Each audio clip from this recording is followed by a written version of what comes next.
Good afternoon, distinguished ladies and gentlemen. My name is Cynthia Akpomudiare and I work for the Integrity Organization. A warm welcome to us all to this unique CK lecture, being the first virtual lecture in the series since the inception in 2013. The theme for this lecture is business resilience. The role of integrity doesn't matter during a crisis. Joining us today on the discussion are the honoree himself, Dr. Kolade. You're welcome, sir. We also have the keynote speaker, Dr. David McClean, who is the principal, David E. McClean and Associates, New York. You're welcome, sir. We also have the chairperson, First Bank of Nigeria, and the chair of the governing board of the Integrity Organization, Mrs. Ibukwa Woshika. You're welcome, ma'am. We also have the managing director of Spec Stone and Gray and the vice chair of the governing board of the Integrity Organization, Mr. Osaro Egobamie. We also have the publisher of Business Day newspaper, Mr. Frank Aigbogu. You're welcome, sir. And the CEO, who is the host of the Convention of Business Integrity and Integrity Organization, Mr. Soji Apampa. To give the welcome address is the vice chair, Integrity Organization, Mr. Osaro Egobamie. Please. Thank you very much, Cynthia. And I trust you can hear me well. Let me start, first of all, by obviously giving credit to Dr. Kolade CON, who gives us this opportunity and platform to use his name and his sterling qualities to continue to gather together to discuss issues relating to integrity and business.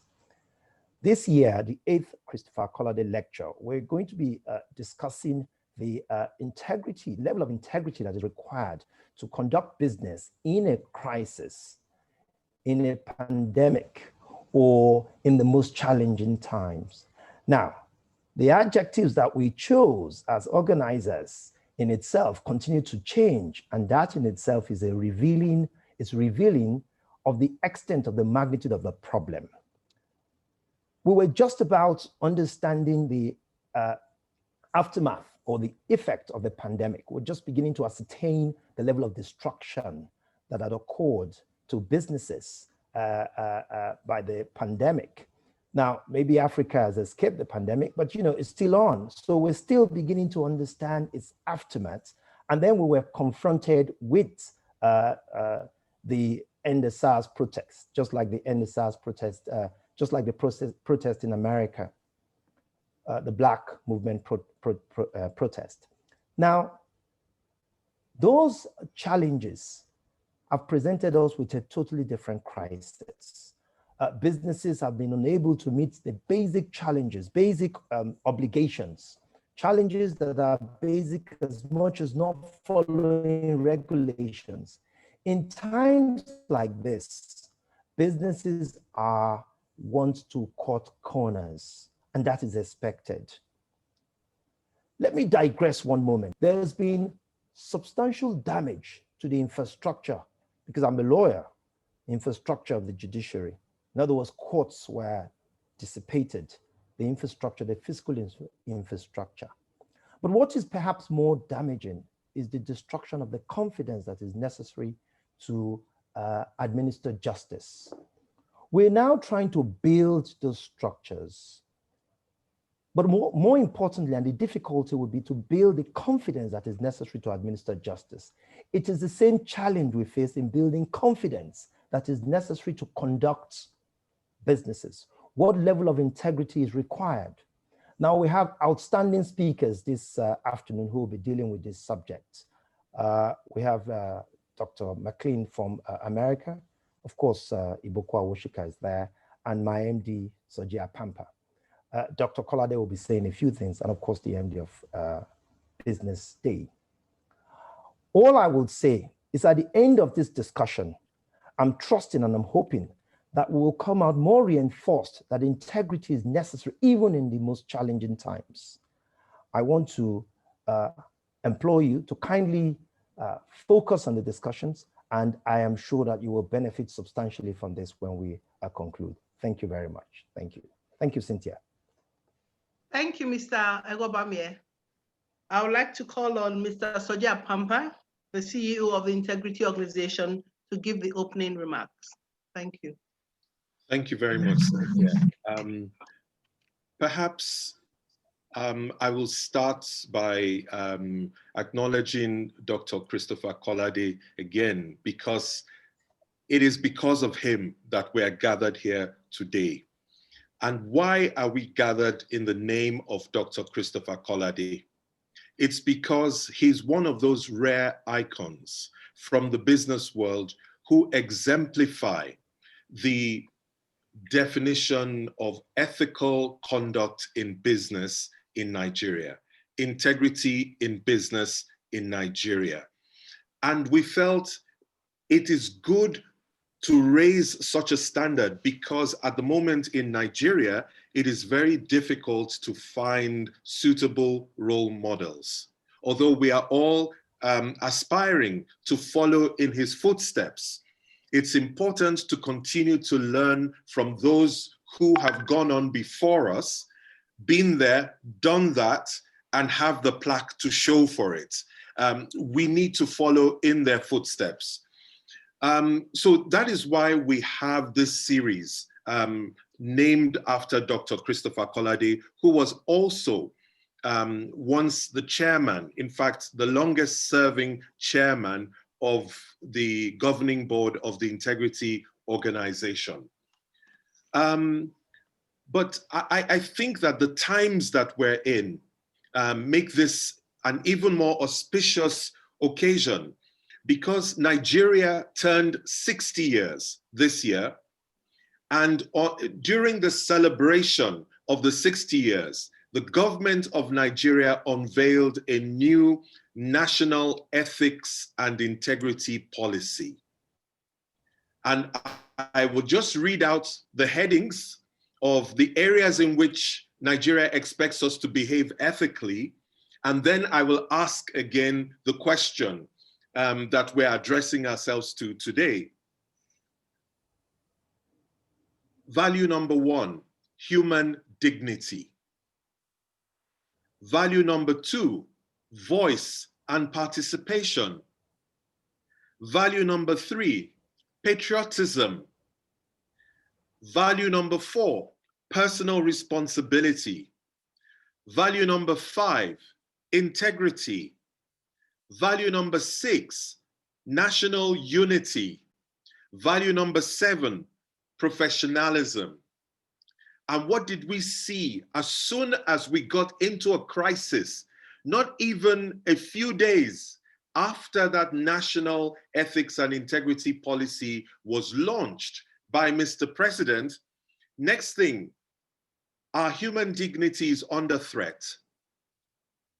Our right to have a voice and participate in the processes of governance is now in doubt, because with the state moving against those who peacefully requested changes in the way the country was being governed, for them to be met with bullets, and some of them killed and others injured, very seriously injured, suggests that perhaps we don't have voice and participation.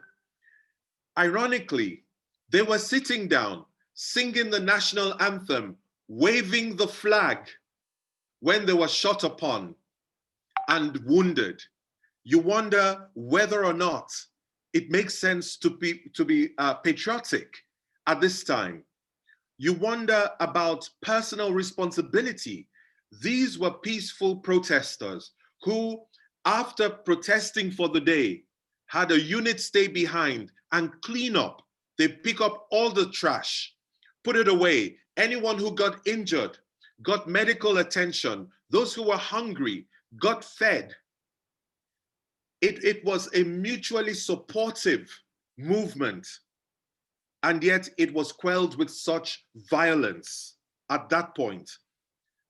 Integrity, as they went along, they raised money from both Nigeria and all over the world, and they kept putting out information on how much they had collected and how much they had spent and so on. So the issue of national unity, in the crowd, you couldn't tell what tribe, what religion. You could say they were mostly young people, but you couldn't tell their socioeconomic background that easily. From all walks of life, you had young people, very little identity overlap, but huge focus on the same issues, which was what brought them together. And there was a level of professionalism in what they did. So the question is, between the Nigerian people and the Nigerian state, who have proved to be a bit more resilient with these values when the chips were down? The issue is that there are always pre-existing conditions when we only partially deal with challenges that we had before, complaints that people had before, serious issues that people had raised before that we have refused to resolve, or we didn't have the ability, maybe sometimes, to resolve. And those become the preconditions for another crisis. There was a triggering event on the 3rd of October with yet another person killed by SARS. Yes, the warning signs had been there for the government for years, because in 2017, it had tried to do something about SARS. In 2018, same thing. 2019, same thing. So when 2020 came and they said they dissolved SARS, well, I think the young people should be forgiven for wanting to know what had changed this time compared to all the previous promises that were made. So instead of planning and preventing these sorts of social movements from coming up by trying to proactively engage in the issues that were known to have been of concern, instead we have let them fester, and they resulted in that triggering event. But a crisis event came when the protesters were shot upon. From that point forward, I think the game was lost, and the ability to have control and some kind of dialogue with one group started to dissipate, because then you had those who were bent on violence, those who were criminal, and those who are hungry, those who are just angry with the state. All sorts of people then filled the space that had been created by the peaceful demonstrators. So, distinguished ladies and gentlemen, I think it is a very important thing for us to ask ourselves whether integrity is material in considering business resilience. What is it that makes an entity resilient? And is there a role for integrity in developing that resilience? And is there a role for integrity, especially under conditions of a crisis? Whether the crisis is coming up from the citizens challenging the government over an aspect of governance, or whether it is something that was beyond the control of the government, like COVID-19 and the pandemic that then ensued. I would come back to this question at the end, and I am looking forward to our speakers dealing with this issue thoroughly. And for that, we have Dr. David McClean, we've got Mrs. Ibukun Awoshika, and we've got Mr. Frank Aibogun to do justice to that. But let me once more just say that I'm looking forward to the way it will go today. And I thank Dr. McClean for accepting to give the keynote. Before we go further, we should hear from Dr. Christopher Kolade, who is today's honoree. As has been mentioned, he is one of the founding chairman of Integrity Organization, a veteran broadcaster. He used to be Director General of the Nigerian Broadcasting Corporation. He was Chief Executive and Chairman of Cadbury Nigeria PLC. He was formerly High Commissioner, Nigeria's High Commissioner to the United Kingdom. He was a colonial era education officer in Nigeria. He currently teaches at the Lagos Business School in various areas. He was the Pro-Chancellor and Chairman of the Governing Council of the Pan-African University, and is currently the Chancellor of Macpherson University in Ogun State, Nigeria. Join me in making welcome Dr. Christopher Kolade. Over to you, sir. Thank you, Soji, for that very lavish introduction. One of these days, I'm going to present everybody with an abridged version of that introduction so we don't spend so much time on it. But let me say once again to the convention, I am really grateful. I am truly honored for you to continue to do this on an annual basis and to link my name with it. It is an honor that I cannot quantify in any terms except those that we're discussing today, ethical, moral terms. I don't want to spend a long time talking to you since David is the one going to do the keynote, but I just want us to remember two things in particular.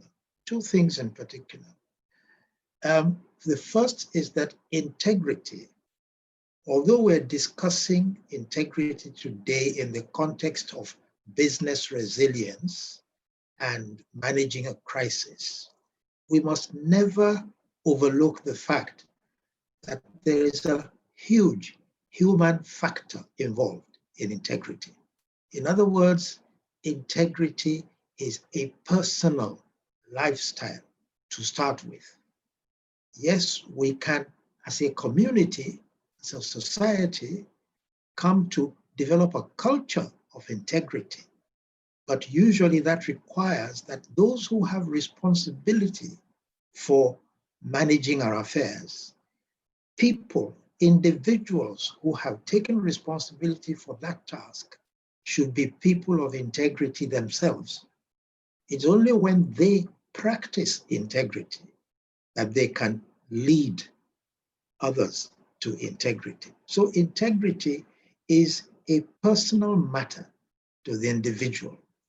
And unless the individual, be he a leader, be she a follower, unless the individual adopts integrity as a way of life, it is difficult to lead other people with integrity. The second thing that I just want to mention is that integrity as a concept is okay, and we can't do anything about integrity as a concept because what we do is to practice integrity. We are human beings and we now decide to practice, to live a life of integrity. Now, unless you're doing that sincerely and with some personal commitment, you will always find that there are issues to be raised, whether in normal times or in times of crisis. What I mean is this, that in order for us to coexist as human beings, to interrelate, and in the business context, for example, to manage things together for the interest of stakeholders, we have to understand what it is to practice this thing called integrity. And integrity in practice means that you have to have the courage, usually it's a moral courage, to do whatever you believe to be right in every situation. Now, it's not as simple as it sounds. The truth is that there will always be forces that come from vested interests that are trying to move things in certain directions. But we know what is right because the interest of the stakeholders is the principal platform on which we're trying to do what we do. So leaders should understand that the integrity in practice is what we're talking about, not just a concept of integrity. When you come to integrity in practice, it then means that the individual position of leadership or any other position has to have the commitment to practice integrity in a sincere manner. This means that even when things are not normal, like when we're in a crisis, because the leader has chosen to live a life of integrity, that is the platform on which that person receives the empowerment to deal with the crisis. Let me just finish these few remarks by saying that many times we look at leaders as people who have position, have authority, have power, but we forget that a leader must be leading people. A leader doesn't lead in the abstract. A leader must be leading people, and relating to people, relating to the people you are leading becomes critical for success and effectiveness. And the important thing about leading people is that you need to be in communication with them all the time. You need to be able to communicate with people in a way that they can understand that their best interests are being looked after. So if I end the way that Soji ended, we have a situation in which, as I'm told, it is the youths of Nigeria that have now taken the initiative to challenge the way that governance has been handled in this nation. But the point, if you try to go back into the recent history of that, you will find that one of the reasons why we have a crisis is that people have lost the habit of communicating with their leaders in a way that generates trust and credibility.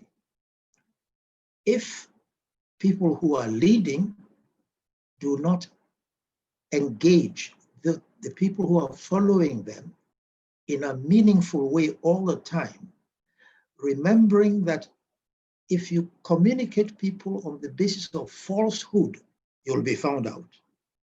You have to try and stick to the truth. When you stick to the truth, your credibility is strengthened.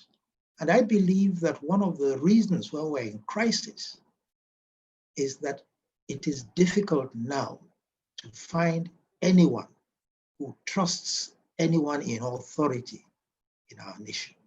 And that must be one of the issues that we deal with as we try to find the way forward, how to rebuild the trust between the leadership and the followership in this nation. If we're going to avoid future crises, if we're even going to emerge from this crisis, we have to learn how to deal with that. So let me not take too much of the floor from David, who is our keynote speaker. Thank you for inviting me once again to be present here, and I look forward very much to the way that the lecture and the discussion will go. Thank you. Thank you very much, Dr. Christopher Kolade, for that address. Well, without much further ado, let me introduce Dr. David McClean, who is a speaker, a writer, and an expert in business ethics, which is the area that he teaches in university. He's the principal of David E. McClean and Associates in New York. He's the founder, president, and chairman of Papillon 2030 Public Benefit Corporation. He founded and still runs the DMA Consulting Group. He's currently member of the Board of Governors of the New School for Social Research in New York, and is the author of 2 books, Richard Rotary, Liberalism and Cosmopolitanism, and also Wall Street, Reforming the Unreformable, an Ethical Perspective. Well, David McClean, Dr. McClean, let me hand over to you at this point.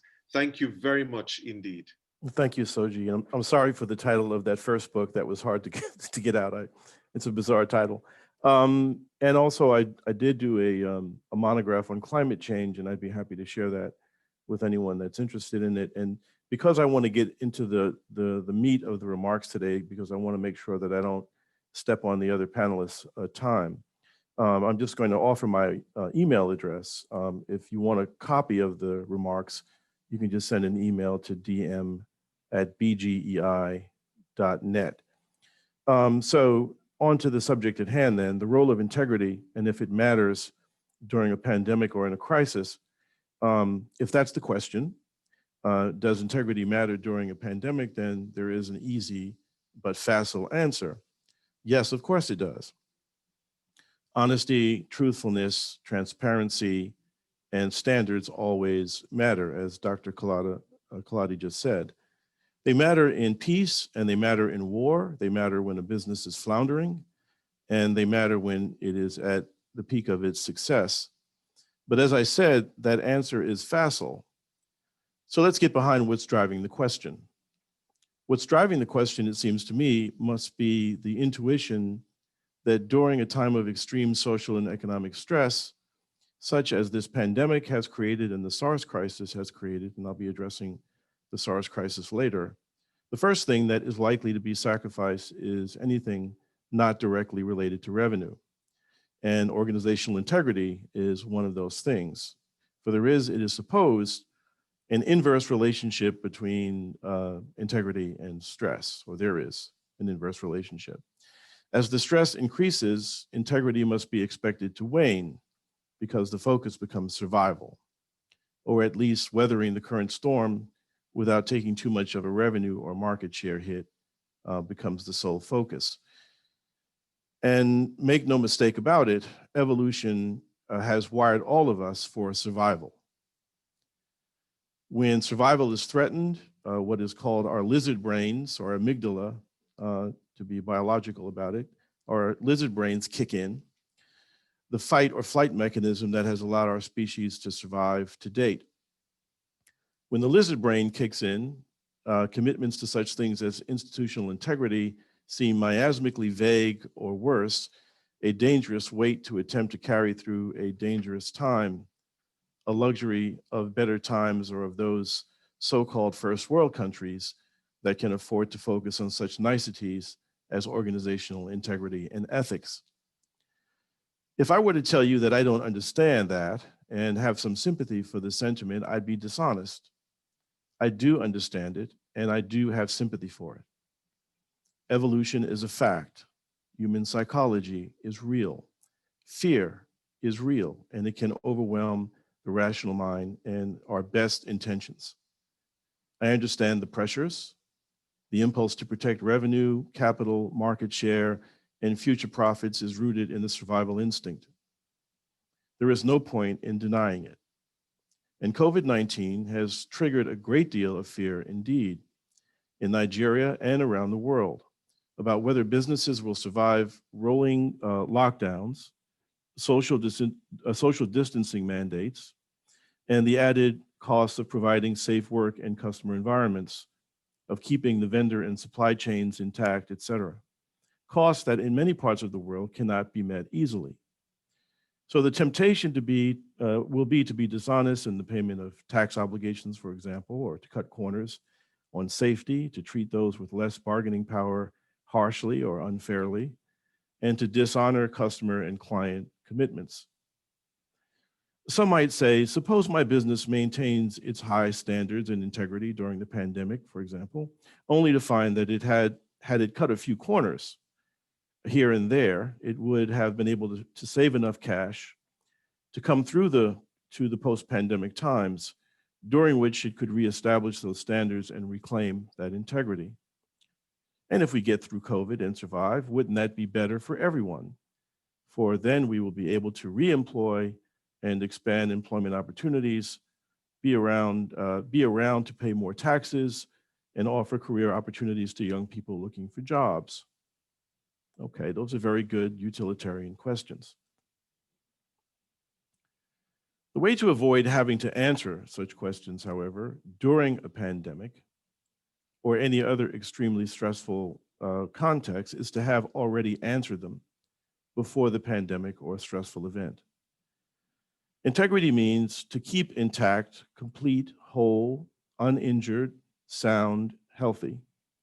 The very idea of integrity already implies that there are forces or events that can disintegrate the organization, that is, cause it to fracture in ways that will make it less and less recognizable to itself, its customers, its competitors, and its regulators. Integrity requires preparation for death, and Dr. Kolade was sort of alluding to that. It means preparation for death and the courage to face death should it come. Now here I'm not talking about the death of people necessarily, although it applies to people too, but rather I'm talking about organizations, ventures, firms, and even government agencies. There are some things that you should rather die than do. We already have such commitments in our lives. We would rather die than betray our children, for example. We would rather die than live silently and suffering under the harsh subjugation of a brutal dictator. Of course, death isn't the only price that we should be willing to pay for maintaining integrity, and that price is more than likely to be required only in very extreme and rare situations. But we should be willing to pay at least some costs for honoring contracts, employee and vendor commitments, etc. That is, we should and must be willing to pay at least some price for organizational integrity. Now that means that you must commit and recommit to your organization principles on a regular basis during the good times. If you wait until the bad times, the threat of death or serious harm will overwhelm organizational leaders. The fight or flight mechanism I just mentioned will kick in, and the risk that the core ethical principles will be jettisoned will be increased greatly. But just how do you commit and recommit to core ethical principles during good times? You talk about them. Now that answer may seem quaint and facile, but it is not. In fact, it is your organization's best chance to maintain its integrity during highly stressful times. Now, what do I mean when I say you talk about them? I mean that you incorporate an ethics and integrity discourse into your organizational communications throughout the year, not just in some annual meeting or conclave during which ethics and integrity are given a few minutes of your time in a PowerPoint presentation. There are studies that show that creating habits of mind and internally communicating ethical standards before a morally challenging situation is upon an organization can make the difference between integrity-conserving decisions on the one hand, or scandal and moral disintegration on the other. By keeping ethics and integrity present to mind throughout the year, your organization's people are more likely to make the right decisions automatically, habitually. That is, they will have been trained to make the right decisions before bad times come. Part of that training will entail letting them know that they will be rewarded rather than penalized for doing the right thing. And this assurance must come from the top down. Beyond this, there is much to be gained from not only making ethics and integrity commitments known internally, there is much to be gained from making those commitments known publicly. There is power in promises made publicly, such as marriage vows, and there is power in promises made publicly to organizational stakeholders. Of course, promises we know are a necessary but insufficient condition for guaranteeing that the promise maker will remain a promise keeper. But making your commitment to integrity a public matter, not merely an internal private matter, engages our fear of public condemnation and ridicule for being hypocrites or untrustworthy. That's another fear response that we have, which we can put to the service of integrity. When your organization makes a promise publicly, it antes up some of the social and market capital that it has. It is capital that no organization wants to have to lose. And bad acting is one way to lose it, with real financial costs to be paid, both in terms of immediate revenue and lost contracts, as well as opportunity costs, even in the balance of trade of nations. How is this pandemic being framed? I want to talk about framing for a second. How is the pandemic being framed in executives and managers' imaginations? In the United States, how we frame the pandemic is really at the heart of the political argument we're having presently. Max Anderson and Peter Escher from Harvard wrote about the importance of framing in their book, The MBA Oath, a book which I used to teach my business ethics classes sometimes. And they write in that book, imagine you are the director of an oil company, an apt example for Nigeria. Imagine you are the director of an oil company and you learn about an explosion at one of your oil fields. How do you think about the explosion? Is it a public relations problem to be covered up? A public safety problem to report to nearby governments? A logistics and production problem that will inhibit your ability to meet your monthly numbers? A legal liability problem? An investor confidence problem? A workplace safety problem? How you frame the situation will determine how you respond to it. Leaders need to be wary not to frame the situation too broadly or too narrowly. Let's compare two approaches to the oil explosion problem, they go on to say. One approach would be to use the explosion as an occasion to rethink the fundamental strategy and to drive changes that were desirable but hard to make before. It might be an opportunity to engage the board and governmental regulatory groups to redefine the company's role with respect to employee safety. Another plan would be to approach the situation as damage control. This was a one-time event, you might say. It's an embarrassment or a nuisance. This frame would lead the manager to avoid exploring deeper root causes of the explosion and instead focus on repairing the field and getting it into a productive state as quickly as possible. Either approach might be right, but the second approach is simply easier. The danger is that if the second approach is taken when the first approach is the one required, the company may suffer similar calamities in the future. These same authors also discuss the power of maintaining an internal discourse centering on integrity and ethics, that seemingly facile talking that I mentioned earlier. Here's an interesting case that they present in their book. In 1973, John Darley and Daniel Batson published the results of a fascinating study they conducted at Princeton Seminary in the United States. The psychologists told a group of divinity students that they were conducting an experiment on how well the students were able to think on their feet by asking them to give extemporaneous speeches. Half the students were asked to give a talk on the parable of the Good Samaritan, who stops and helps a poor stranger on the side of the road, the stranger that's been beaten up and left for dead. The other students were to talk about job opportunities after graduation. The experimenters also divided the students into three groups. They told 1/3 of the students that they were late for the talk and needed to hurry. They told another third that they had just enough time, and the last group that they had extra time. Darley and Batson then asked the students to walk from one building to another to give the talk, or to give their talk. In between two buildings, they placed an actor who looked like a man in need of help, sunken on the ground directly in the path of the students as they went between buildings. As each student passed the actor, the man would groan and cough to show he was in trouble. The experimenters wanted to see which students would stop and help him. They found that the topic of the students' talk had no bearing on whether the students stopped or not. The students who were speaking about the parable of the Good Samaritan, helping the man on the side of the road, were no more likely to help a flesh and blood person in need than were the students speaking about job opportunities. However, the experimenters did find a difference between the levels of helpfulness among the students. Those students who were told they had plenty of time were far more likely to help than those who were told they were running late. Those who were running late, regardless of the topic of their talk, walked around the man to get to their destination. In some cases, they stepped right over him.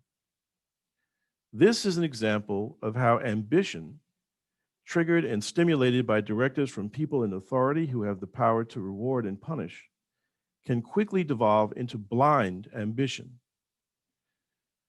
By focusing so much on one goal, we can lose sight of everything else. And chances are, like the seminary students, we will not even realize that it is happening. That is when it gets very dangerous. That is when we start making compromises that injure others, even our companies, even our countries at times. We forget who we really are. In this example, the parable of the Good Samaritan may be said to stand in for an organization's code of conduct. And the time constraint may be said to stand in for meeting the revenue numbers. You can see that the mere example of right conduct is not always enough to constrain bad behavior. This is because we respond to rewards and to authority more readily than we respond to principles contained on a piece of paper, a code of conduct. We find this played out over and over again in the Enron, the famous Enron case in the United States, for example. Suppose the students were told that while delivering your speech is important, you should take your time, that giving the best speech you can is more important than being punctual. What do you think might have happened with respect to their treatment of that actor? Communicating internally and externally your organization's commitments to integrity, to sound practices, to ethics, to social responsibility, and modeling this, as Dr. Kolade had just said, modeling this commitment regularly will allow your organization to meet crises such as the current pandemic with a resolve not to sacrifice core principles, even if doing so would be expedient, and even if it would mean temporary financial pain. If managers and executives wait until they are in the middle of a crisis, there is a much greater probability that unethical decisions will be made. So it is important to talk, to communicate regularly about matters of integrity within the organization. Doing so will offer no guarantees that bad conduct will be avoided, right? Well, there are no guarantees. This is something that I've learned the hard way over the years. I've been consulting for about 30 years now, and I've watched certain executives make very bad decisions, even in the face of declared organizational commitments to integrity, some of those people have actually gone to prison. But it helps a great deal. There's the old saying that is used on both sides of the Atlantic, talk is cheap. But that's a good thing for developing ethics and integrity programs.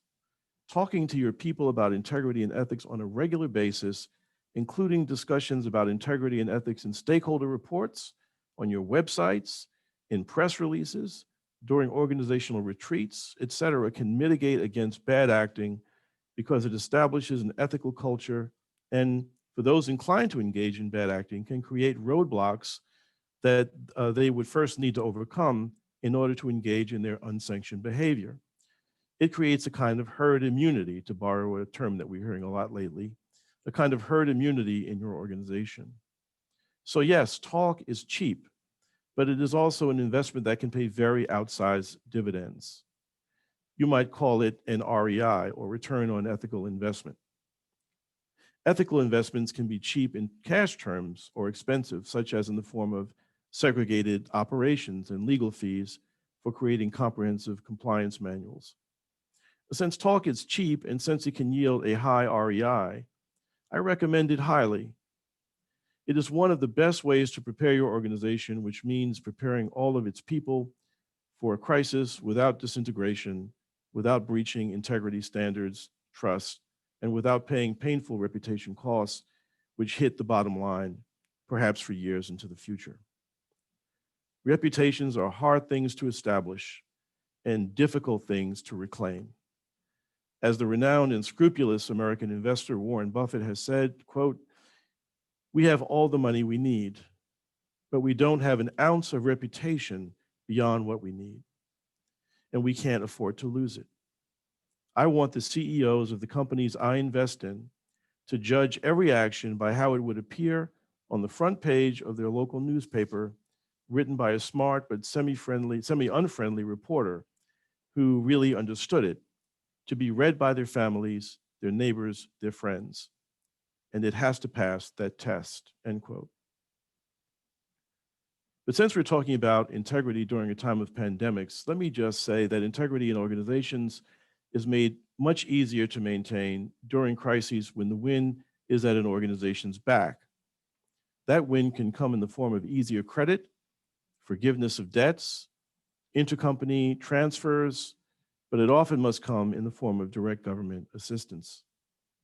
Let's recognize the fact that even the best organizations are comprised of people, and people are not gods, they're not demigods, and they're not saints. With enough pressure applied, something is likely to crack. The force majeure crises, such as pandemics, place inordinate stress on all civil society organizations, and that stress creates moral hazards, even in the most ethical institutions. Given this, governments must be prepared to help relieve that stress. This is where systems thinking comes in to play. Governments must help to relieve that stress, especially if the pressure on organizations is expected to be sustained over an extended period of time. Time would not permit me to delve deeply into this particular vector of my analysis, but I will try to sum up this way. Governments must plan for and plan well, as best they can, for crises, and they should maintain resources to do extraordinary things in the face of extraordinary challenges. Irresponsible government spending, kleptomaniacal behavior on the part of officials, and incompetent fiscal planning will make this difficult, if not impossible. One of the tragedies of kleptocracies, for example, is that the fullest extent of the damage done to the countries to those countries when they face force majeure crises is that the money is not there to address them. Kleptocratic behaviors are like osteoporosis. They weaken countries just as this disease weakens bones until at some point, when even a modest amount of extra stress is applied, they break. Now, having said that, and as I approach the end of my remarks, this is a good place to pivot and to talk about integrity in governmental agencies, specifically and most specifically in the Nigerian context. I do so with a little trepidation because I'm not a Nigerian, although 47% of my genes are, I'm told, and I'm not even African. But with all kidding aside here, it's important to address what's going on right now with the SARS issue and policing. Of late, there is the treatment of the public, especially youth, but not only the youth, by the NPF, or the mistreatment, I should say, which kicked off the anti-SARS movement and street protests, which have had deadly consequences, as Soji just pointed out, for civilian protesters. And similar protests, as I said earlier before we started speaking, are taking place in the United States for similar reasons. Police in every country have a difficult job in confronting criminality, and that can undermine public peace. That can undermine public peace and security. So, police officers deserve their due. And as I understand it, the SARS unit started in trying to address real criminal problems. Police are important officers of the state, but their job is only made more difficult when citizens, defenseless in the face of the overwhelming power of the state, represented by police uniforms, are abused or killed without justification by that same power handed over by the people for the people's protection. Every state functions pursuant to a social contract of sorts. And as is typically the case in such social contracts, citizens' right to use violence in self-protection or to settle disputes is handed over to the state, which then becomes the sole legitimate use or agents of violence in the state. That is to say, force. When the state then turns that violence against citizens, the social contract is being strained to the breaking point. This is a lesson that police forces around the world must unfortunately continue to relearn. The calls for systemic reform of the NPF seem warranted, and the same is true of many police forces elsewhere in Africa, as well as in the United States. In view of these problems, and in light of what is being discussed today at this conference, what can be done about it? What does integrity have to do with the NPF? Everything. For the more consequential the organization, the more extensive the list of stakeholders, the more integrity matters. So I will offer a few suggestions for the MPF and those other police agencies around the world who have among the most extensive lists of stakeholders of any government agency. All those, and those lists include essentially every citizen and every civil society institution. First, what I mean by integrity in the context of police agencies is a determined adherence to their core mission under law, to protect and to serve, and to do so within the confines of decency where the law is silent. How are these police officers trained is a frequently heard question at a time such as this one. But that strikes me as a question that does not get to the heart of the problem. Three other questions are needed. How are police officers educated? How are police officers vetted? And how are police officers incentivized to maintain the integrity of their function, which again is to protect and serve? As to the first question, let me say this in the interest of time. Training as such is not the same thing as education. States cannot just put recruits through the paces of a police academy for a few months and graduate them to the streets and expect them to be able to withstand the constant forces that buffet them on a daily basis. They need more than training. They need a process of soul making. That can only happen with education. Training programs into the officer technical competence only. Education helps to create sound judgment, empathy, sympathy, compassion, and understanding. What kind of education? Sociological education, cultural education, education in comparative religion in view of the populations that will be served, education in civic virtue, education about the nature of corruption and the various sources of corruption that will test them, education in the history of policing, the shining moments and the dark moments of shame. And the education of police should not be a one-shot affair. Continuing education should be a mainstay, and it should be a requirement in order to continue to wear the uniform. Universities can partner with police departments to provide this ongoing education. When faced with the temptation to use deadly or brutal force because of external stimuli, police officers need something internal to draw upon, which will hold them back from their impulse to engage in the wrong way. Next, we turn to the vetting process. What kinds of psychological assessments are used to vet recruits? Is psychological assessment used only at the time of recruitment, or is it something that is made an annual requirement? Is the form of assessment used adequate to uncover tendencies toward aggression or even sociopathy? Are regular background checks undertaken and inquiries made into the financial condition of officers, et cetera? And finally, as far as how police are incentivized, I have two suggestions. The first has to do with police compensation. Compensation should be sufficient such that police are able to afford to take care of their families. There should be sufficient holiday or vacation time to permit them to regenerate, given the daily stresses of their jobs. Compensation, and this is the key point here, should also be tied to the level of positive and negative reports and incidents that land on their records. In the case of repeated egregious incidents, such as have been seen recently in Nigeria, there should be automatic dismissals or suspensions as the evidence warrants. But there should also be rewards, a reward mechanism created such that police officers who do their jobs well and receive favorable public reports are afforded bonus pay, extra days off, and accelerated seniority. Carrots work as well as sticks. Such positive incentives will lead officers who are seeking to do their jobs well to resist and reject the all too blue wall problem, as it's called in the United States, that blue wall that protects even bad actors from criticism or reprisal from those on the outside or over the wall. Incentivize police officers correctly, and you create a culture that, for lack of a better word, polices itself. And in the interest of time, I'm just going to stop there. Thank you very much. Thank you very much, Dr. David McClean. Thank you so much.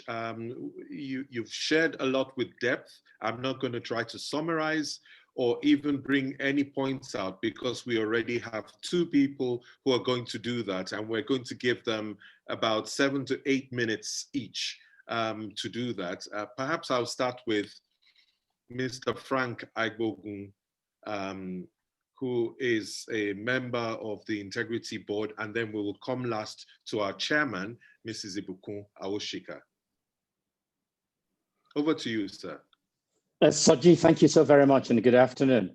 I think it would be proper for me to acknowledge, as others have done, the presence with us this afternoon of Dr. Christopher Kolade, a man that is so revered in our nation for the example that he offers the rest of us. We are grateful for the distinguished life that he has led and for the inspiration that we get from him each and every time. We're talking today about integrity in business and resilience, especially in a time of a pandemic. And the question is asked whether integrity still does matter in the time of a pandemic. As you all know, COVID has heightened the risk of fraud and unethical behavior and conduct in business. But I must say that even before COVID, we have seen a world driven so fast-paced by technological transformation. COVID has only just made that pace even faster. I am a journalist and manager of a journalism business.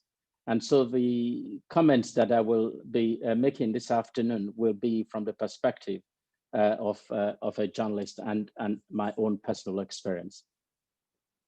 I think for me, the point to start would be to say that for a journalist, integrity starts with being true to yourself and being true to others, and then moving on to being clear about what is good and what is bad. Then, of course, you have to ask the question, as I've asked myself the question, how far are you ready to go? How long on this journey are you ready to travel? Would there be a point where you buckle, or are you committed, to go the whole and full extent of the journey? Thankfully, journalism is guided by some very basic principles of truth, accuracy, objectivity, fairness to all and at all times, not just sometimes or to some people. In my experience in journalism, running over a period of 37 years, 3 things have become very clear to me, probably 4. First is, often, journalists know what is right to do. That is, journalists understand what is required of them by the ethics of the profession. And I don't think I've seen people in the business, certainly not many of them, who do not know what to do. Secondly, doing the right thing, being ethical, comes with pressure and, of course, sometimes pain. In my case, as being not only a journalist, but manager of a business of journalism, that pain can sometimes be financial pain. What is good, however, is that for a newspaper like ours, a Business Day, when we do err and make mistakes, we have only 24 hours to retrace our steps and to get back on the right path. And I always make this point just to encourage my people when they make a mistake.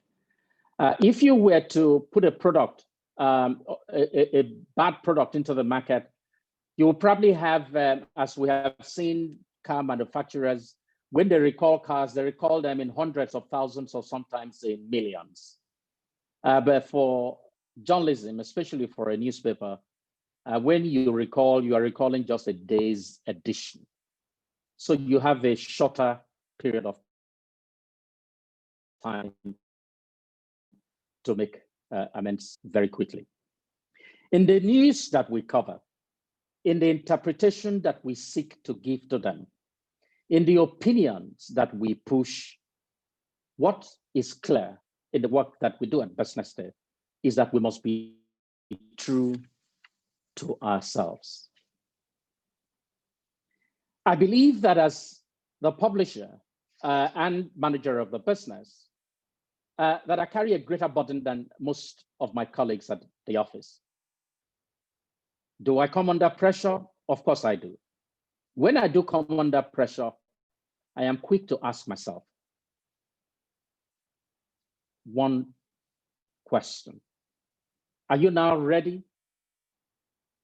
Are you now about to abandon a reputation that you have spent almost all of your working life building? Each time I ask myself that question, as difficult as the choices are, it is always clear to me that doing the right thing in such situation and in all other situations offers me a peace of mind. I have heard people, of course, people in power, those who are powerful, speak threat to me and speak threat often to the business. I've heard people say, I will destroy your business.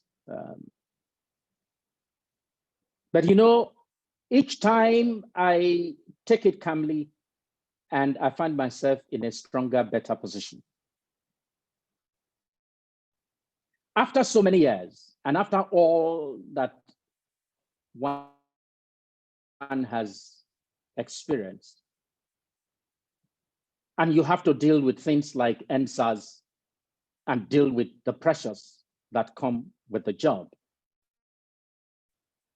One of the things that keep me going is when I remember that I'm not only a journalist, that I'm a journalist in Nigeria, and often that which I write or lead people to write or comment about are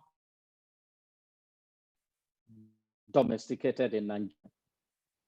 I also remember that this is not only about mankind, but it's also about the future of my country and the future of our children.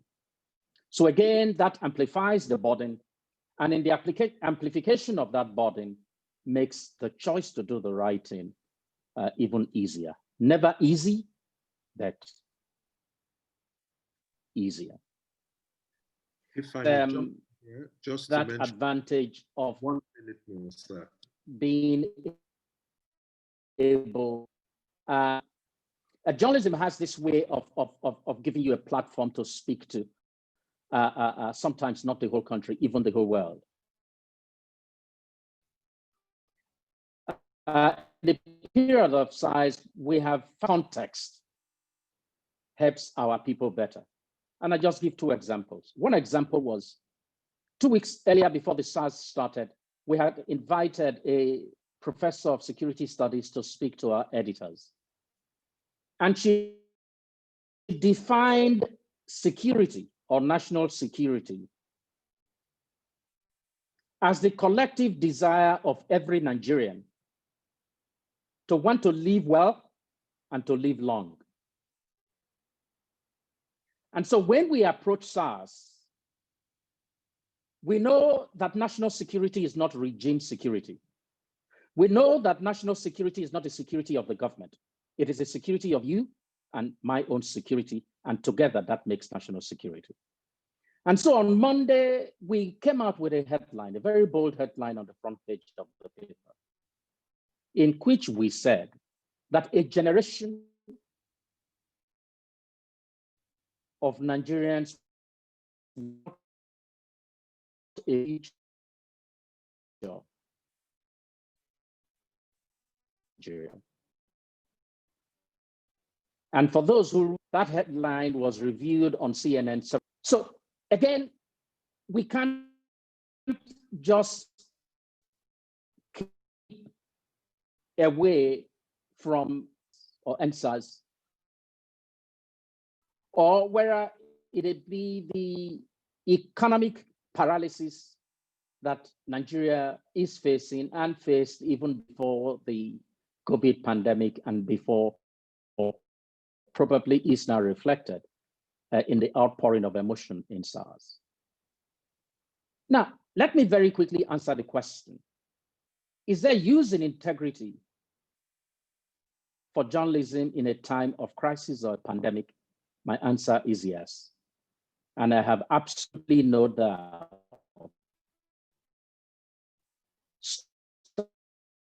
the business as we did last 19 years to others. I thank you so very much.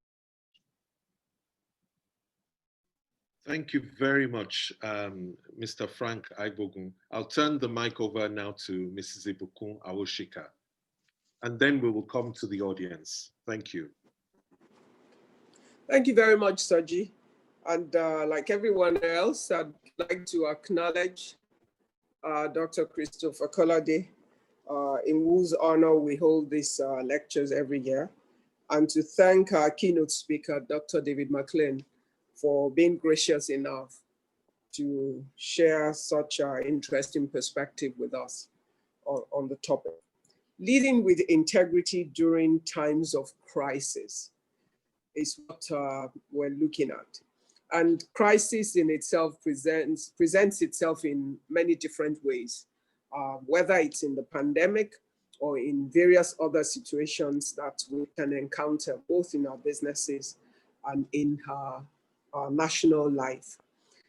As a business person, the one thing I've learned in my over 30 years, or now going to 32 years of building a business or being in the corporate space, is that your integrity is not momentary and is not a function of the challenges or the situation that you find yourself in. It's a personal decision that you make at a stage in your life based on the values with which you have been brought up. And a decision that you make to commit to what integrity represents and to commit to the way and manner in which you will do things and to commit yourselves to the standards by which you would like to be judged or to be measured in every situation that you find yourself. And the most important thing for me is, if you wait till your moment of crisis to try to define what your values are, what integrity means to you, the pressure of the situation at hand would define your choices in a certain way, as opposed to having had a sense of what you're willing to die for, a sense of what is important to you, a sense or a measure or a set of rules by which you would like to be measured. For us as Nigerians in particular, especially because we're a society of faith in many ways, you know, it's such a challenge when we see the conflicts between the values that our faith represents and how that is expressed in terms of integrity and the actions and the things that we do when we find ourselves in situation. So in terms of our values or our integrity, it cannot be determined by the crisis itself, but it is tested by the crisis that we find ourselves in. Whatever it is that we say we are, whatever we say that we believe in advance of a situation, it's easy, talk is cheap, and it's very easy to talk about it. And like Dr. McClean said, it's good to talk about it because if you are the manager of an organization and you share what your values are with your team or your workforce, and you express the rules by which you would like your company to be run or the values that you want them to hold there, it's easy for them to listen to you, but the best time that you show them what it really means is in the time of crisis, when they see you live up to those standards and you hold your integrity in the face of it. Will it always be easy? No. Will it task and will it challenge you? Yes. But is it important to keep to your word, because it's the only way that you gain trust and respect from your people? And one of the things that is the most expensive, which is expressed in some of the crises we've had as a nation of recent, is the trust coefficient between the governed and those who govern. And because once your people cannot trust your word, even when you mean well, when you say the best things with the best of intention, it is questioned, even as managers in organizations. Once our team cannot take our word for it and they cannot vouch for our integrity, in a crisis situation, like if we look at like the pandemic, and a lot of companies have had to take some hard decisions. The companies have had to be in situations where you're paying 50% of the salary, 70% of the salary, 80% of the salary. Your staff cannot readily understand and accept the sacrifices you're asking them to make if in advance of that you haven't been a person of integrity, one whose word they could trust at that point in time. And that lack of trust is always expensive in itself because it plays out in many other ways. And it's part of what affected all of the situation that we've just dealt with as a country. When people cannot readily trust the word that comes from their leadership, it becomes a challenge, even when the leadership means well and is speaking the truth. The challenge is we need to have earned our integrity in advance of the crisis. And what the crisis in itself does is it tests that which we say we are, or who we're perceived to be, or it tests the efficacy of our words and whether we're people that will always stand by what we say. So it's a journey. Integrity is not an act. It's a journey that comes from how we conduct ourselves in different situations over time, from the little things to the big things. And our responsibility as leaders or as managers of businesses is that whenever it is that we find ourselves challenged by a situation, we must remember that there's a cost to not keeping our word. We must remember that integrity actually has economic value in itself over time. And even in our personal lives, if you're a person of integrity, you would find that there are many opportunities that are open to you based on the fact that people know that you can be trusted to do what you say you will do. People like to do business with people that they can trust. People like to do business with people that they consider to have integrity, and they know their word will be their bond. Before now, businesses could be concluded with just a handshake. But as times and seasons have gone on, it's become necessary to find lawyers like Osaro to draw huge contracts with many pages just to secure a simple agreement between two individuals for one transaction to take place. And it's the same with leadership. Before now, you could trust the word of your leaders. You could just take it and say, this is what they promised. And you could make decisions or political choices based on the words of those that are seeking for office. But where we are now is you're not sure, you take a chance, and we need to get back to a place where we learn to build trust and we learn to work with integrity and earn the trust of our people, so that in the moment when we need people to believe us, that our track record of integrity over time, our track record of performance, of keeping our word, will make it easier for us to be effective as leaders as we drive the issues at stake. Thank you very much. Thank you very, very much, Mrs. Ibukun Awoshika. For our panelists, I would like to say thank you, but before we even consider dropping this matter, there are a few things that we might ask you to please clarify, because I've seen the suggestion that, are you saying, Dr. McClean, that we should consider situational integrity? I know that question or that comment came up earlier in your address, perhaps before you got to the final point. So perhaps you want to underscore that again, what you're really saying. I'm not sure I understand the question. The situational integrity? Yes, it seemed as though when you were talking about our lizard brains, okay, as though our responses I see. are fitted to the situation. So the comment was from Mrs. Rashidat Okodua that the issue is we must not be lured into the so-called situational integrity. As much as possible, we should stick with principles, no matter the circumstance. It is the courage to do that that seems to be in deficit. That's true. What I was trying to suggest is, okay, so I'm also an academic. So part of what I bring to these issues or these discussions is some of the new insights and ethics. And Anthony Appiah, for example, another son of Africa who lives in the United States and teaches as a very famous professor here as well, has written a lot lately about using science as we think about ethical challenges. And, just to sort of, without getting too esoteric here, it's one thing to say we should stick to our principles. It's another but one can't forget the fact that we are creatures of evolution and we have psychologies. And so what you want to do in an organization is, yes, you want to enforce and trumpet the ethical commitments that you have. But it's certainly easier to do that when you have, as I say, the ethical wind at your back.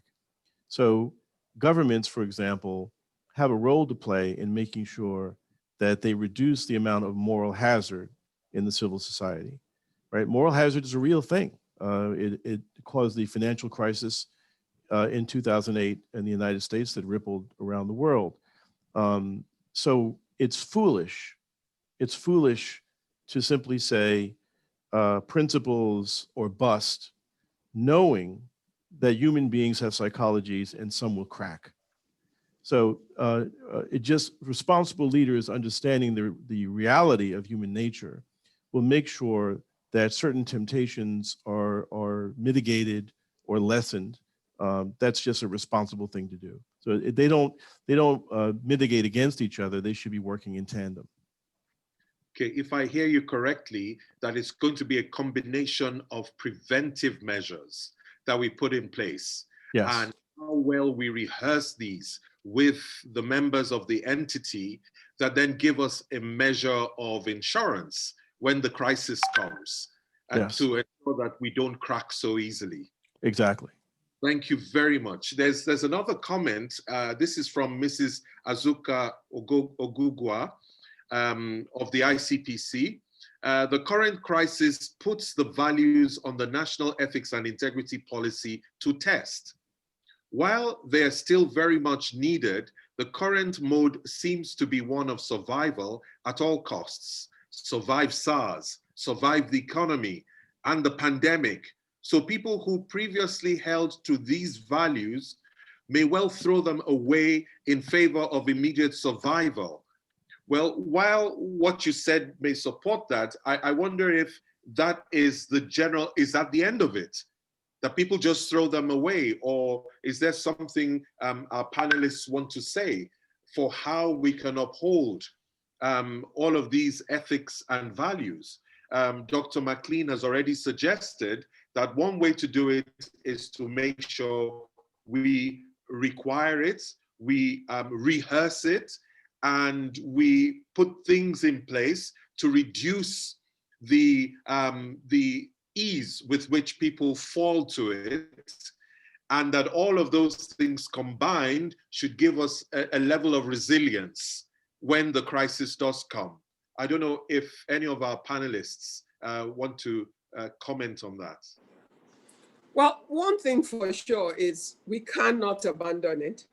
Because I think what we did in writing that is we have now defined it. Because before then, it wasn't defined in terms of what have we agreed as people and as a nation will be guiding principles that will guide our value system. Okay, so now we've defined. The question thereafter is, can we leave it? Now, to expect that we will leave the principles we have defined in one go or even in one decade would be a fool's paradise, because we know there are many issues at stake.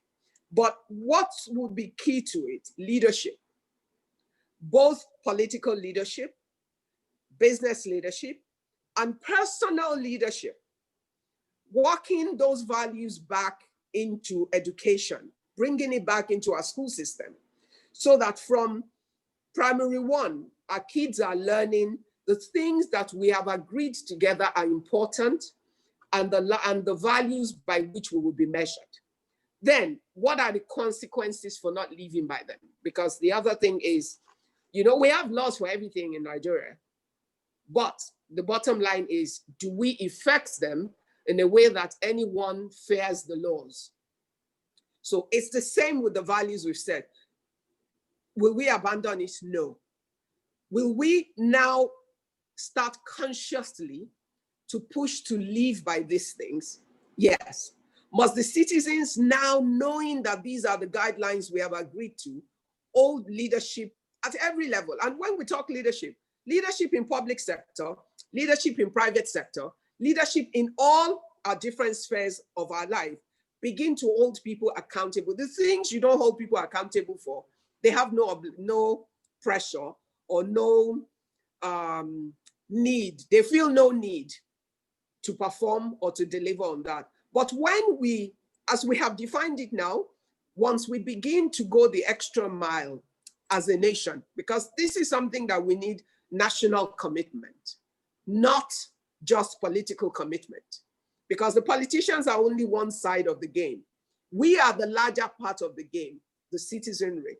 And the more we're able to hold ourselves accountable, then we hold our leaders accountable. When we go to the polling booths to vote, we don't vote for people just because they're there. We vote for them if they represent those values that we consider important. And if by their track record, they have shown us that they can live by them. And if we have created a system that will hold them accountable for those things. In one cycle, second cycle, third cycle, I'm an optimist. I believe that in every cycle, we will pick some values and we will add it on. And I believe that in a few generations, in a few cycles, we would get to exactly where we're going. But it's a starting point. Defining it is a starting point. But now holding people accountable as we hold ourselves accountable and we continue to teach it through our entire system, that will make a difference to how that becomes a part of our life. A time there was when in Nigeria, people cared more about their family name. They cared more about their reputation. They cared about doing the right things until we allowed the society to become a place where nobody asks you where you get money. They just care that you're rich. Before, people cared about who your father is. They would ask you. They wouldn't let you marry into another family if that family had any skeleton in their cupboard. That made people live right because they knew there were consequences down the line. But we need to redefine all of those values and hold ourselves accountable, and we will get what we want ultimately. Thank you. Yeah, if I could just second what she just said. I like this expression soul making. I used it in a number of my writings. Thank you. Yeah, can you hear me okay? Yeah. Yes. And I think that what I've just heard is the need to create a kind of Nigerian soul, if you will, just like a certain kind of American soul needs to be created in order to live up to certain ideals. And the process of soul making is a process that involves civil society and government in tandem. And a lot of that process happens through the educational system. A national process of soul making could help to address things like kleptocratic behavior, for example. I don't want to get too deep in the weeds here on some of these criticisms, but we have our own issues. There's a kind of soul making that is broken down in the United States that led to the election of a certain president. And you know, a lot of the discussion in the United States now is how did this happen, has to do with it's being framed as a battle for the soul of America. And so this process of soul making involves all of the actors from government all throughout civil society. Dr. McClean, before I let you go then, there was a question that was targeted at you from the very start. It was by Abiola Makinwa, that why is there such a gap, even though in business school and business education, a lot is taught about business ethics and integrity, and yet there's a huge gap between knowing what is right and doing what is right. What do you attribute that to? Okay, well, that's an easy one to answer. And Dr. Kolade addressed it in part with his opening remarks. First of all, there isn't a lot of teaching about business ethics in business education. So that's one of the problems. So my first interview for a teaching position, even before I had my PhD, was at Notre Dame University. And at the time, they afforded, I think, a 6-week module to business ethics in their graduate business program. That is ridiculous. As a trustee and governor of the New School in New York, I'm pushing right now, I'm only speaking for myself, I'm not speaking for my board. I'm pushing for an MBA program that devotes at least 12 credits to things like sustainability, integrity, business ethics, things like that, to create a new kind of manager, so that when they enter the world as leaders, they are armed with a strong sense of integrity. That's one problem. The other problem is an issue that has to do with the fallacies. I'm going to plug my book here, Wall Street: Reforming the Unreformable. It's just came out in paperback. I think I sold 2 copies around the world. So feel free to patronize. But in that book, I discuss the myths that exist. And one of the myths that exists is that business ethics is an oxymoron. Okay, and there are a number of myths about the commercial sphere and about the standards and values that exist in the business world. And those myths have to do with the belief, the false belief that those standards and ethics don't apply. I'm sorry, just let me put this the other way, that normal ethics don't apply in commercial transactions. It's a myth and a fallacy because we are immersed in commerce. Everything we do, look around you right now in your rooms, in all the participants, everything you see is made by a business. Was it made by a church? Was it made by a synagogue? Was it made by a mosque? It was a business that made it. So with something as pervasive as businesses, business conduct, the commercial sphere, to suggest that it can operate without standards, as Abu Kunja said, the notion of trust is critical to commercial practice. But we have this belief that when we enter the business sphere, that goes by the boards.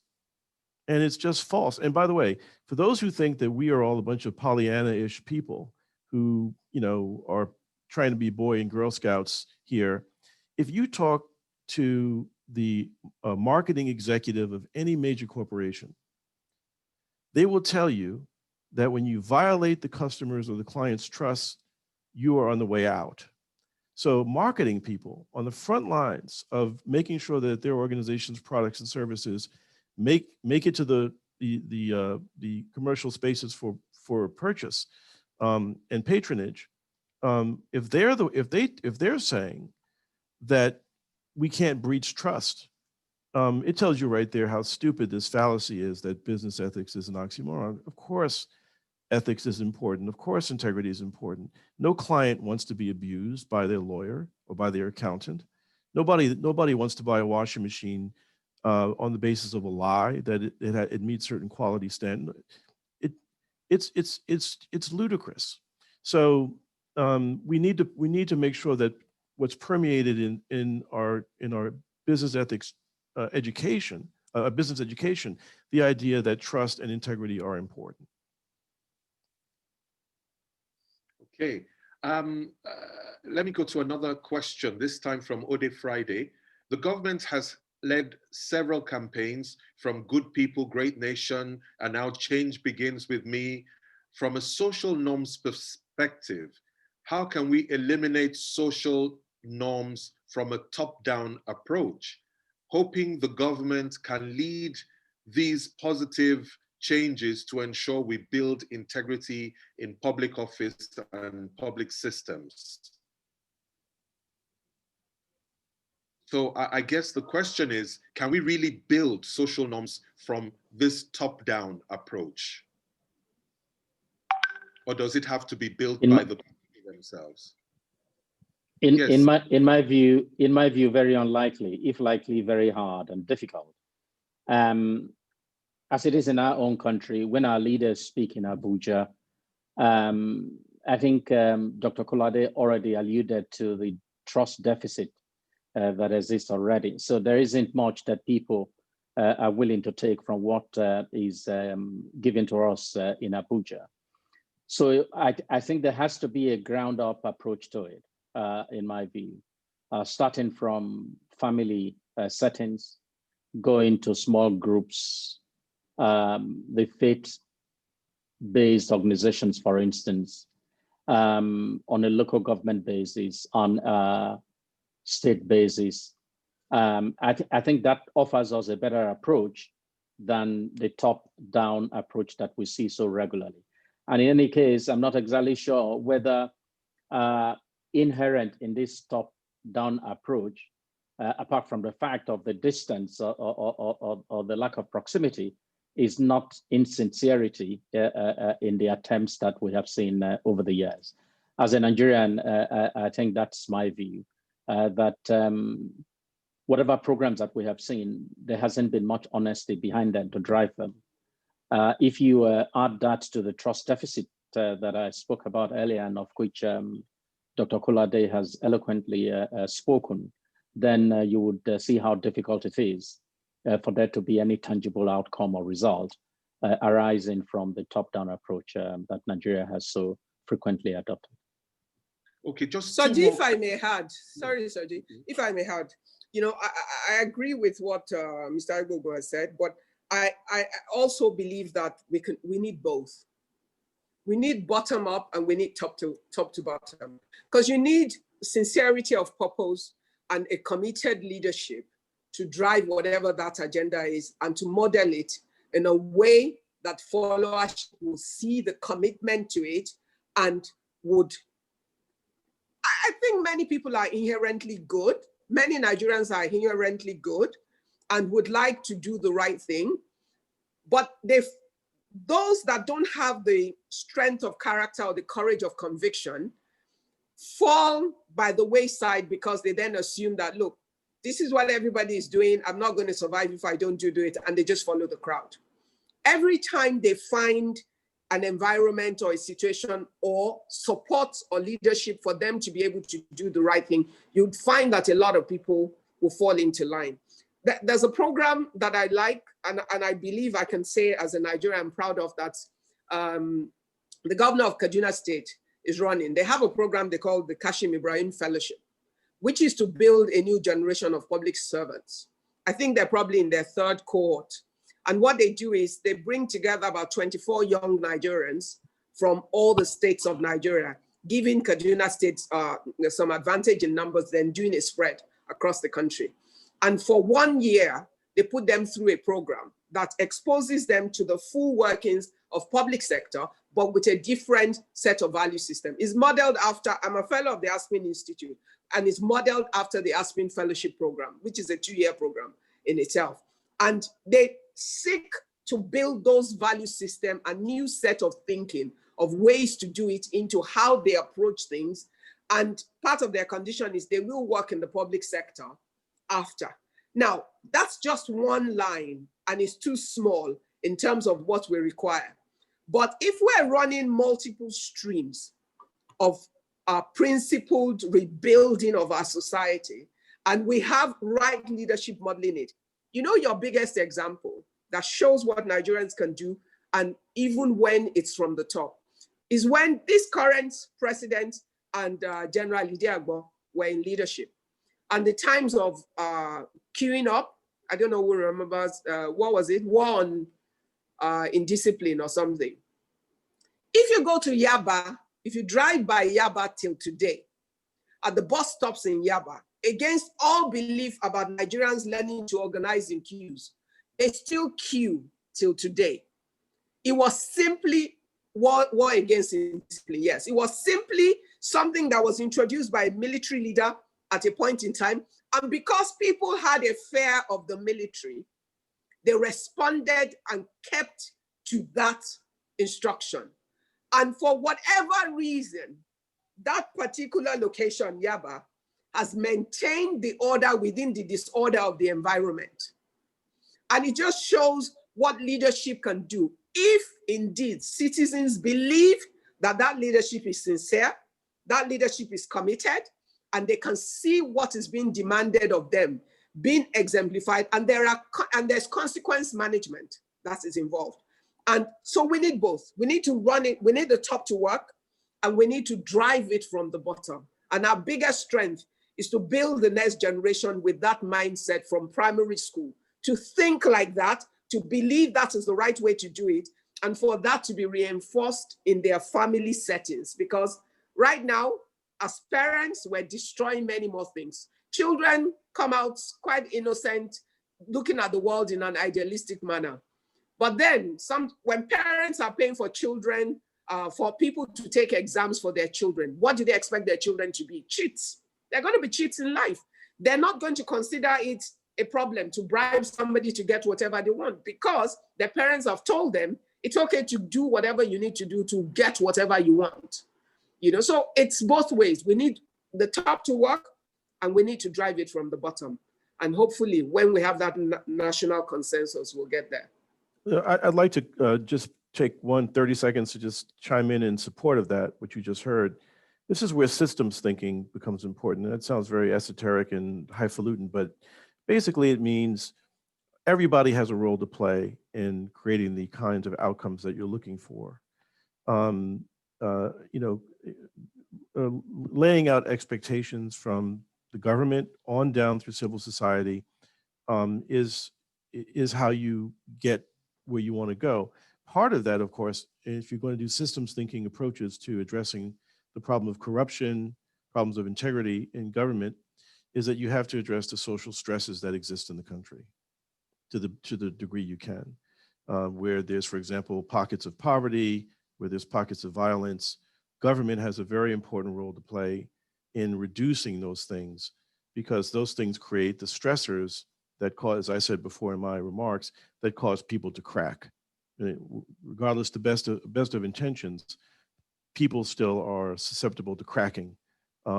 So part of any kind of approach to addressing a lack of integrity in the society has to do with addressing basic needs. So it's a systems approach, not things that are done in isolation. Thank you. Before we call on our honoree to give us his final take on the discussion so far, I'm going to throw out 3 questions very quickly. The first 2 are similar. Haruna Dan Mansok is asking that why is it that people who we perceive to have integrity and values change when we suddenly send them into a leadership position or into public office? Why do they change? John Bassi is asking if you feel that it is a compromise of integrity, the corporate leaders who gave palliatives during the COVID-19 lockdown, and the palliatives were then hoarded, not distributed to the people, and they've kept silent. That is this a compromise of their integrity? So the first is, why do people change when they get into office or leadership positions? The second is corporate leaders who keep quiet at crucial times. Is it a sacrifice of their integrity?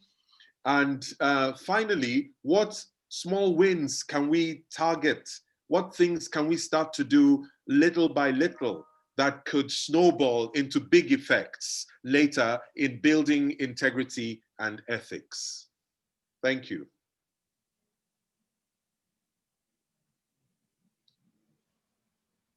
Okay, whilst everybody's waiting, I want to take on one of the questions. And the one I want to take on is, why do people change when we send them into public office? I think we ourselves are not strategic enough in terms of how we approach this. We assume when you send single individuals as an outright minority into a space that is filled with people with contrary motives and values, we throw them like meat in the lion's den. We ourselves as a people become a part of the problem, because there's hardly one person that gets into public office that the people who know them or their larger community or society does not have a great demand on. And some of what we demand from them actually compromises and puts them under pressure in terms of what they need to do. Two, when you do not have a critical mass of people, and this is where we need to become a lot more strategic about, we want people, we want the right kind of governance, and then we send one person into the midst of 1,000 other people. Except that person has the right strength of character. In fact, it's a tall order. Let's just be honest. It's a very tall order. We need to consciously give ourselves a time frame to build a consensus of right thinking, right valued people with accountability and a system to hold this, and a system to hold everyone accountable. We need to create a cluster of people and not individuals, and throw them in, and then support them in the best way that we can. Because the other thing I've realized watching some people, or from experiences of watching people that one knows go into public office and get totally brutalized by the system, is we don't give the right kind of support. We make unreasonable demands that set them up for compromise. We leave them alone in the midst of wolves. And we're also quick to judge systems that we don't really understand. So we need to have a better understanding of how government works.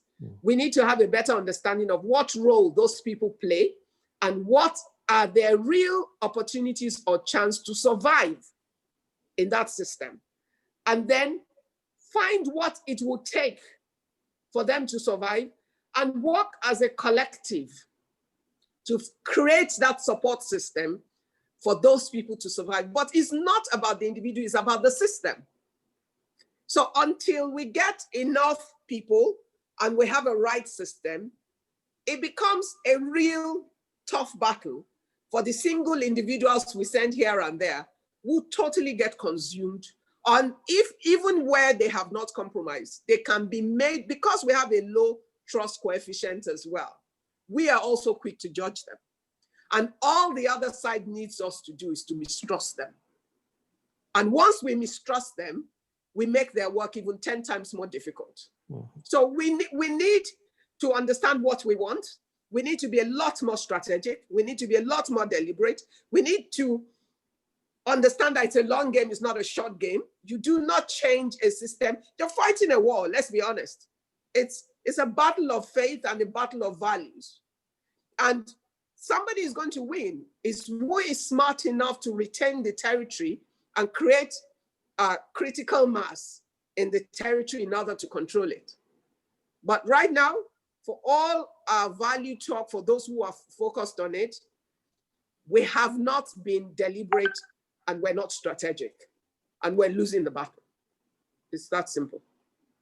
Mr. Akpomudiare, yeah. I wanted, thanks, Soji. I wanted to say that, of course, as a journalist, I tend to meet quite a number of people who go in and come out of government. My experience has been not so much of good people who go into government and change, but perhaps more of people who are good, who go into government and are totally inefficient or unable to change the system. And it's because of, the points that Mrs. Awoshike has made. First is the absence of critical mass. There isn't the support system to keep them going. But most importantly, I don't think we understand that it is a war. It is war. I don't think we do at all. I don't think we do. When you speak to those who are good and have been in government, and you hear the experience that they have had, it's like throwing a flesh into a sea filled with sharks. It's just that simple. And I think that even for some of us who make this very quick judgment and are very, very opinionated, it's not clear to me we know what we want, because sometimes it works when it concerns us. It's a different kind of rule that we want applied, and when it concerns others, a different kind of rule. That's why I believe that this has to start with individuals just coming to the point of accepting what you want, and then hopefully we can build out into small clusters, and we can then take this statewide and nationwide, as it were. Thank you. Thank you. Dr. McClean, any last comments? Yeah, I think that the comments I just heard are filled with wisdom. They clearly are based upon some serious experience dealing with government and dealing with civil society, and I think the question of expectations from people is important. I think it does come down to, actually, it's not really just a top-down or a bottom-up thing. It's a critical mass of people that you need. It's always a critical mass of people. And James Baldwin in the United States talked about, a handful of people who work together to basically change the consciousness of millions. So this kind of discussion is really important, and it shouldn't be isolated. It should be repeated over and over and over again.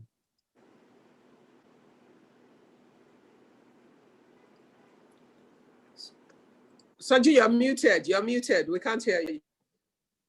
Thank you. At this point, I'll turn to our honoree, Dr. Christopher Kolade, to give us his final reflections on this 8th installment of the Business Integrity Series. Thank you so very much, Soji. I hope everyone can hear me. Louder. Am I coming through? Yep. Good. Yes, sir. We can hear you. Let me also say thank you to everyone who has participated in this, especially to David. Thank you for coming to share your insights with us. And you can hear from what the other panelists have been saying that we've been struggling with some of these things for quite a while. One of my biggest distresses, if I may call it that, is that I've taken part in these discussions now, I can't recall how many times. And we've struggled, we've worried this thing to death almost. But so let me finish with a few simple concepts. For me, let us try to put this whole integrity thing on 3 pillars. 3 pillars. First, the pillar of values, the values that we will agree should be the right values. The second pillar will be the pillar of standards, what we would prepare to accept as the standard, best practice for what we want to do. And thirdly, the pillar of discipline. Values, standards, and discipline. Now, let me explain myself. We all started from families, and my family is like every other family. Parents want their children to be of best behavior, to have the best reputation, and to do well in life. So they teach us good values, positive values. respect each other's space, respect each other's property. Do not enter into somebody's space without permission and so on. In other words, we were brought up with the right values.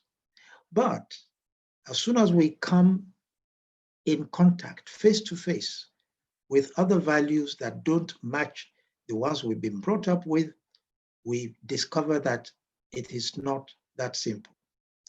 And so we have to ask ourselves, what standards am I going to allow myself to be associated with? Am I going to practice things as other people do? If I know that something is right, but everybody else is doing something wrong, will I follow the wrong practice, or stick with what I consider to be good practice, good standard?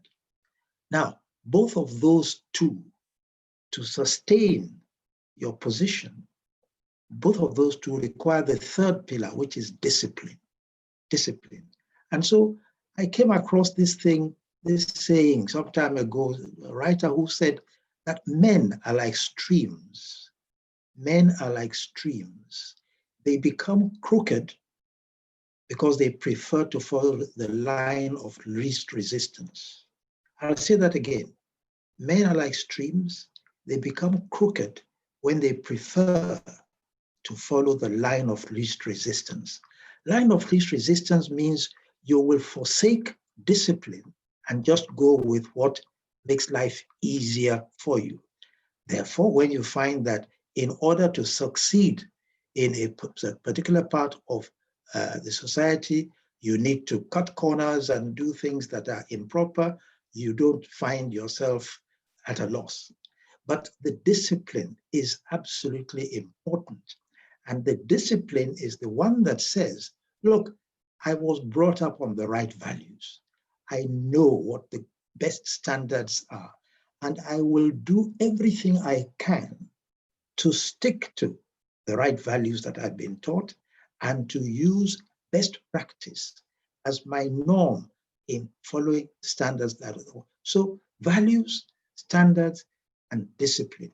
If we use those three pillars to do the things we do, we might find that it becomes easier for individuals to understand what is involved. But my final point, I used to run a business. And one of the things that I learned when I was running a business was that if I wanted the right values, the right standards, and the right discipline to obtain, I needed to prepare people for responsibility. So I would not promote a junior manager to a senior management position without some kind of training, some kind of preparation, so that the person knows that we're going to be requiring something quite different from what you've done lower down. Now, we do that in business, but do we do it in governance? Do we do it in governance? Even our constitution does not require anyone to go through any kind of training before they take up leadership responsibility in governance. Now, we're flying in the face of a truth that we're denying. The point is that in order to manage a higher responsibility properly, you need to be prepared for it. And the best way to be prepared for it is for someone to take you through a learning process. A learning process. None of us should ever be so arrogant as to believe that we don't need to learn in order to enter into new responsibility. So let me finish by saying that, somebody asked the question, I saw in the chat box, we say in our national anthem, "O God of creation, direct our noble cause." And she says, what is this noble cause? Well, go to the end of the stanza. To build a nation where peace and justice reign. To build a nation where peace and justice, that is the noble cause. That is the noble cause. And you know, a nation where peace and justice reign does not happen without somebody building it. Therefore, if only those of us who were brought up with the right values, right standards, would look at ourselves as custodians of those values. We are custodians of those standards. We will maintain the discipline that makes sure that the standards and the values that I have inherited do not deteriorate in my hands, that I will continue to pursue those standards and values with the discipline required so that indeed peace and justice will reign in this nation, because I am joining my effort with the efforts of others to actually build the nation, build the nation. Unless we build, it doesn't happen. So thank you, Soji, thank you, everybody. David, thank you for sharing with us all the way from the US. And of course, Ibukun, you know that I'm always delighted to listen to you whenever you talk. Frank, you are a journalist, you said. Well, there was a time that I used to pretend to be a journalist too, but I won't challenge you on that one. So for everyone, Soji and everybody, thank you very much indeed. I am honored to have been part of this, and I am grateful that we've done it again this year. God sparing our lives, we should be here for a 9th. Thank you very much. Thank you very much indeed, Dr. Christopher Kolade. Cynthia, I'll hand over to you now. Quick vote of thanks. Yes. So we end the session. Thank you. Yeah, thank you. Distinguished ladies and gentlemen, on behalf of the Integrity Organization and the Convention on Business Integrity, we say a big thank you. We appreciate our speakers and all the participants for taking time out to be part of this lecture series. So see you next year, and God bless us all. Thank you. Thank you.